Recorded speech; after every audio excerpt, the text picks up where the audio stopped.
नमस्कार। मैं दिनेश कुमार वाल्मीकि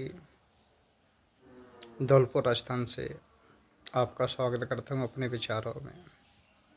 आज का हमारा विचारणीय विषय बिंदु है, क्या वर्तमान परिवेश के अंदर सनातनी हिंदू धर्म में विश्वास करने वाले लोग जो गंगा सागर के लिए स्नान करने जा रहे हैं, क्या उनका ये प्रस्थान यह गंगा सागर तक जाना और स्नान करके वापस आना औचित्यपूर्ण है या कोई प्रश्न चिन्ह पैदा करता है। हमारे हिंदू धर्म या सनातन धर्म के अंदर विद्यमान विभिन्न धर्मावलियों, ऋषि मुनियों ने अपने अपने समय समय पर विचार प्रकट किए हैं, जिनमें कई समाज सुधारक भी हुए हैं। उन्होंने भी अपने विचार रखे हैं कि मनुष्य जब तक ईश्वर की प्राप्ति नहीं कर सकता, जब तक वह मनसा वाचा कर्मणा तीनों ही स्तर पर अपने आप को पूर्ण रूप से स्वच्छ नहीं कर लेता या शुद्ध नहीं कर लेता, अर्थात एक मनुष्य के लिए ईश्वर प्राप्ति का जो मार्ग है वो तभी संभव हो सकता है जब वह मन, वाणी और कर्म इन तीनों स्तरों पे अपने आप को पूर्ण रूप से शुद्ध कर ले, अर्थात परिपक्व कर ले। वर्तमान परिवेश में आज मानव अनंत प्रकार के विकारों से परिपूर्ण हो गया है। कुछ विकार प्रत्यक्ष है जो कि आम लोगों को दिखाई दे जाती है, कुछ विकार ऐसे हैं जो कि उसके अंदरूनी है, जो कि उसके स्वयं के और दूसरे व्यक्ति तक ही सीमित रहते, तीसरे व्यक्ति तक उन कर्मों की झनक बिल्कुल नहीं पड़ पाती है, बिल्कुल भी दूसरा तीसरा व्यक्ति उस भनक को महसूस नहीं कर पाता है, वो भी पाप कर्मों की श्रेणी में आता है। कबीरदास जी ने भी कई जगह अपने विचारों व्यक्त करते हुए लिखा है कि मुको कौन ढूंढे रे बंदे में तो तेरे पास में, ना काशी ना मथुरा ना मैं कैलाश में। ईश्वर प्राप्ति का सबसे सरल उपाय बताया कि ईश्वर को प्राप्त करने के लिए आपको कहीं भी अनंत स्थान पर जाने की आवश्यकता नहीं है, क्योंकि घट घट बसता राम रमैया। जो ईश्वर है वो हर आत्मा के अंदर उसका आसन होता है। यदि मनुष्य को ईश्वर की प्राप्ति करना तो आत्मशुद्धि अत्यंत आवश्यक है उसके लिए। तन की शुद्धि महत्व नहीं रखती। हम गंगा जमुना सरस्वती कुंभ के मेलों में जाते, नहाते, स्नान करते, ये सच बात है कि उससे तन शुद्ध हो जाता है, लेकिन जो मन है, मन की पूर्ण रूप से शुद्धि मनुष्य के स्वयं के हाथ में होती है, क्योंकि मन बड़ा चलायमान होता है। हाल ही वो धार्मिक प्रवृत्ति का बन जाता तो हाल ही वो मन पाप विकारों में पूर्ण रूप से संलग्न हो जाता है। मन के वेगों को तुलसीदास महाराज ने भी बहुत स्पष्ट शब्दों में लिखा है कि हनुमान जी का जो वेग था उड़ने का, जिस समय वो संजीवनी बूटी लेने के लिए लंका से हिमालय की तरफ गए थे, तो उसका बड़ा सुंदर चित्रण किया है कि लीनो खार पहाड़ विशाल चलोती, काल विलंब न लायो, मारुति नंदन मारुत को मन को खगराज को वेग ला जाए।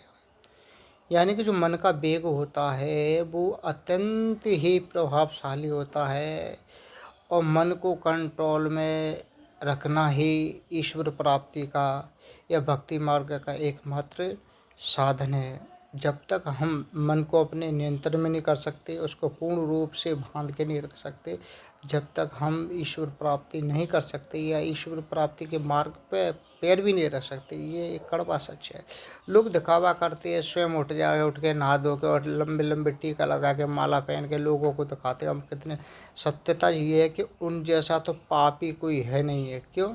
कि जो व्यक्ति माया से अपने आप को सुशोभित करता है, जो माया की चमक दमक दिखाता है, जो आदि कर्म कांडों को लोगों के सामने प्रदर्शित करता है, वो कभी ईश्वर भक्त में। ईश्वर भक्त वो होता है जो अपने आप को माया और काया और दिखावा इन तीनों से पूर्ण रूप से मुक्त कर ले। तो मेरा कहने का तात्पर्य है कि ईश्वर की प्राप्ति के लिए मन की शुद्धता अत्यंत आवश्यक है।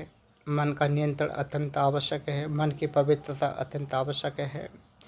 क्योंकि वेश्या भी, एक उदाहरण आया कि वेश्या भी विषम परिस्थितियों के वशीभूत होकर वेश्या का काम करती थी, लेकिन वो सच्चे मन से, सच्ची आत्मा से ईश्वर का स्मरण कर सकती। तो भक्ति का मार्ग उसके लिए भी प्रशस्त हो गया।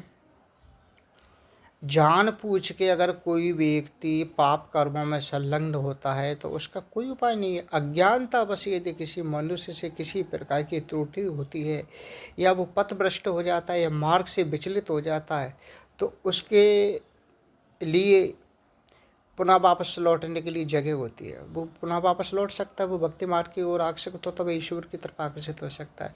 लेकिन जान पूछ के किया हुआ कर्म, लोगों को गुमराह करके किया हुआ पाप कर्म कभी भी मनुष्य को पाप मुक्त नहीं बना सकता। आप चाहे गंगा में नहाओ, चाहे जमुना में नहाओ, चाहे सरस्वती में नहाओ, चाहे कुंभ में नहाओ, चाहे महाकुंभ में नहाओ, क्योंकि ईश्वर उन्हीं व्यक्तियों को अपने समीप पे स्थान देता है भक्ति के लिए जो पाप मुक्त होते हैं, जिनके कर्म बहुत अच्छे होते हैं, जो निर्छल होते, दूसरों को छलते नहीं है, दूसरों के साथ छल कपट नहीं करते। ऐसे व्यक्ति भक्ति मार्ग की ओर प्रशस्त होते हैं। इसलिए हमेशा मन को पवित्र रखें, मन को शुद्ध रखें। तनाव का कितना भी गंदा हो, कितनी भी आप गंदे कपड़े पहने, कितने भी आप काले हो, चाहे कैसी हो, कुरूप हो, चाहे कोड़ी हो, चाहे कलंकी हो, ये महत्व नहीं रखता। महत्व रखता है आपके मन की पवित्रता, आपकी सोच। इसीलिए कहा गया कि मनसा वाचा कर्मणा, ये तीनों ही भक्ति मार्ग का मार्ग प्रशस्त करते हैं। हो सकता है मेरे विचारों से सहमत हो ना हो, मैं आपको आईना नहीं दिखा रहा, ना ही मैं कोई धर्म गुरु हूँ, ना ही मेरा कोई ये व्यवसाय है कि सब मैं यूट्यूब चैनल मान के चले ये इस तरीक़ा का कोई।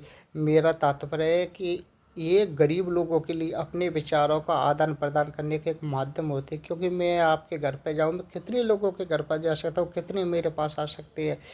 इसलिए ये सोशल मीडिया होता है। मैं सभी से विनम्र निवेदन करता हूँ विद्यमान लोगों से कि जिस प्रकार को विचार प्रवृत्ति के लोग सोशल मीडिया का दुरुपयोग कर रहे हैं, आप उनको नज़रअंदाज कीजिए। आप स्वयं अपने विचार, यदि आपके पास में कुछ विचार हो, वो विचार आपके अंदर तक ही सीमित रह जाए। इससे अच्छा है कि वो उन विचारों का सोशल मीडिया के माध्यम से आदान प्रदान करें।